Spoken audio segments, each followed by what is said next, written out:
యంత్రశక్తి కంటే మంత్రశక్తి చాలా ఉత్తమమైనటువంటిది, చాలా విలువైనటువంటిది, శక్తివంతమైనటువంటిది అనేటువంటి సత్యాన్ని ఈనాటి యువకులు గుర్తించాలి.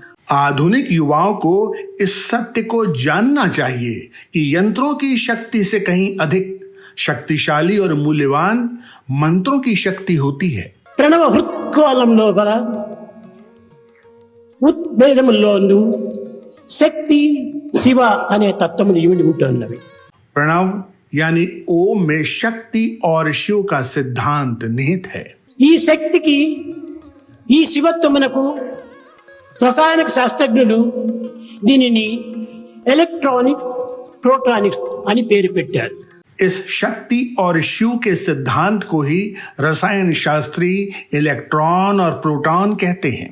అయితే ఈ ఎలక్ట్రాన్స్ ప్రోటాన్స్ అనేటువంటిది శివశక్తిమయములు అనేటువంటిది ఇందులో బోధపడుతున్నది. यह बिल्कुल स्पष्ट प्रमाण है कि इलेक्ट्रॉन और प्रोटॉन ही शिव और शक्ति है.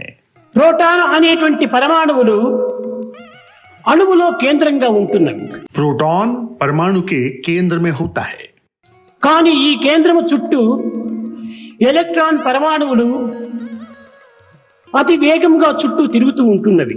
परमाणु के केंद्र में स्थित इस प्रोटॉन के चारों ओर इलेक्ट्रॉन बहुत वेग से घूमता है. దీనిని వేదము అనేక విధములుగా వివరిస్తూ వచ్చింది. वेदों में इसकी व्याख्या विभिन्न तरीकों से की गई है. శివ ఊర్ధ్వము మయం శక్తి, శక్తి ఊర్ధ్వమయం శివ అని అనగా ఈ శక్తియే శివం, శివమే శక్తి. ఈ రెండింటి యందు కూడా భేదము లేదు అనేటువంటిది వివరిస్తూ వచ్చింది.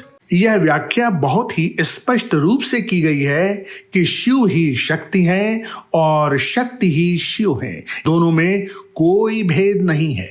ఎలక్ట్రాన్ కు ప్రోటాను ఆత్మ వంటిది అన్నారు. इसलिए यह कहा गया है कि एक इलेक्ट्रॉन के लिए प्रोटॉन आत्मा के समान है. ఈ ఎలక్ట్రాన్ ప్రోటాన్ పుట్టక పూర్వమే కూడా న్యూట్రాన్ పుట్టింది. लेकिन न्यूट्रॉन इलेक्ट्रॉन और प्रोटॉन के भी पहले से मौजूद होता है. దీనిని వేదము సత్ అని చెప్తూ వచ్చింది. वेदों में इसे सत कहा गया है. సత్ అనగా ఏమిటి? सत क्या है? సత్ అనగా ప్రకాశవంతమైనటువంటిదని భావిస్తున్నారు. కాదు కాదు, చీకటి. हम सोचते हैं कि सत प्रकाश है. नहीं नहीं, सत अंधकार है. ఈ చీకటి నుండి ఏ వెలుగు పుట్టుతూ వచ్చింది. इस अंधकार से प्रकाश निकलकर बाहर आता है. అశాంతిలోని ప్రశాంతి, ప్రశాంతిలోని ప్రకాంతి, ప్రకాంతిలోని పరంజ్యోతి, పరంజ్యోతియే పరమాత్మ స్వరూపము అని. కనుక ఈ అశాంతి అనేటువంటి చీకటి నుండి ప్రశాంతి అనేటువంటి వెలుగు ఆవిర్భవిస్తూ వచ్చింది. इस अशांति से प्रशांति, प्रशांति से प्रकांति, प्रकांति यानी प्रकाश से परम ज्योति बाहर आती है जो कि ईश्वर है. इस प्रकार अशांति से प्रशांति की प्राप्ति होती है.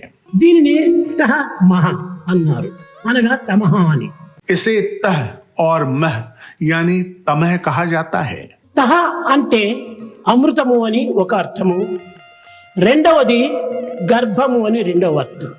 तह का एक अर्थ अमृत या मधुर होता है और दूसरा अर्थ गर्भ स्थान होता है.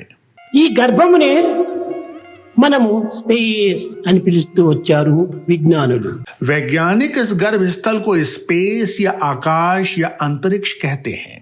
ఇంకా రెండవది మహా అనేటువంటి యొక్క పదమునకు విషము కాలము అని అర్థం ఉంటుండాలి. दूसरे शब्द मह के दो अर्थ हैं. एक है विष और दूसरा है समय. కనుకనే తమహ అనేటువంటిది స్పేస్ అండ్ టైం కంటిన్యూటీ. ఈ రెండింటి యొక్క జీవితమే మానవత్వము అనేటువంటి దాన్ని నిరూపిస్తూ వచ్చింది. इस प्रकार तमह आकाश यानी स्पेस और समय यानी टाइम को दर्शाता है और मानव जीवन भी इन्हीं दो स्पेस और टाइम का ही प्रतिबिंब है. ఈ మానవత్వం ఏ రీతిగా జన్మిస్తూ వచ్చింది? पृथ्वी पर मानव के जन्म को तुम किस तरह समझते हो?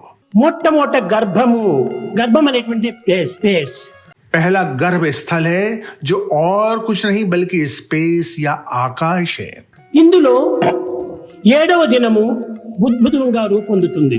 वहां मानव 7वें दिन एक बुलबुले के रूप में आकार लेता है। 15వ దినము పిండముగా రూపొందుతుంది. 15वें दिन वह एक पिंड का रूप ले लेता है। 30వ దినము కఠినంగా మారిపోతుంది. 30वें दिन वह कड़ा हो जाता है। 60వ దినము శిరస్సు ప్రారంభమవుతుంది. 60वें दिन सिर प्रकट होता है। 210వ దినము దీనికి ప్రాణం ప్రవేశిస్తుంది. 210वें दिन प्राण प्रविष्ट होते हैं। 240వ దినము రూపం పూర్తి ప్రారంభమవుతుంది. पूरे मानव का आकार 240वें दिन बन जाता है 270వ దినము ప్రపంచంలో ప్రవేశిస్తుంది. और 270वें दिन मानव संसार में आता है। ఇది మానవ జన్మమునకు కాలము స్పేస్ ఈ రెండింటి యొక్క ప్రమాణము అత్యవసరమని నిరూపిస్తూ వచ్చింది వేదం. वेदों ने यह सिद्ध किया है कि मानव जन्म के लिए स्पेस यानी आकाश या खाली स्थान और समय बहुत महत्वपूर्ण है। ఈ విధమైనటువంటి యొక్క జీవిత తత్వాన్ని మానవుడు గుర్తించడానికి తగిన కృషి చేయటం లేదు. जीवन के इन रहस्यों को जानने का मानव कोई प्रयत्न नहीं कर रहा है। లౌకికమైన భౌతికమైన ప్రాకృతమైన అనిత్యమైన అశాశ్వతమైనటువంటి లోక సంబంధమైనటువంటి విషయాలు యందు మానవుడు తన కాలమును కాయమును కర్మమును కూడా ఇమిడ్చి వ్యర్థం గావించుకుంటున్నాడు.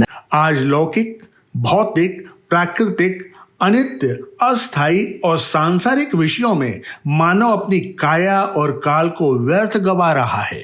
కనుక వేద ప్రమాణమునకు విజ్ఞాన ప్రమాణమునకు అనేక విధములైనటువంటి యొక్క వేదములు కనిపించినట్టుగా ఉంటుంది కానీ వేదములు లేవు. अतः वेद और विज्ञान में मतभेद प्रतीत होते हैं किंतु ऐसा नहीं है। విజ్ఞానుడు గుర్తించినటువంటి విషయములు కూడాను వేదం గుర్తిస్తూ వచ్చింది. वैज्ञानिकों द्वारा जिसका अन्वेषण नहीं किया जा सकता वेदों में उसे ढूंढा जा सकता है। వేదము గుర్తించినటువంటి విజ్ఞానుడు ఈనాటి వరకు కూడాను ఏమీ గుర్తించలేదు. विज्ञान अभी तक वेदों के ज्ञान की गहराई को पहचान नहीं पाया है। ఈనాటి విజ్ఞానుడు గుర్తించినటువంటి విషయము చాలా తక్కువ. वैज्ञानिक बहुत थोड़ा ही जान पाए हैं। కనుక ఈశ్వరత్వమునకు ఉండినటువంటి ఒక దివ్య శక్తి మానవత్వంలో ఎంతవరకు ఉన్నదనేటువంటి దాన్ని విచారించాలి. हमें मानव में छिपी दिव्यत्व की शक्ति का अन्वेषण करना चाहिए। समस्त लोक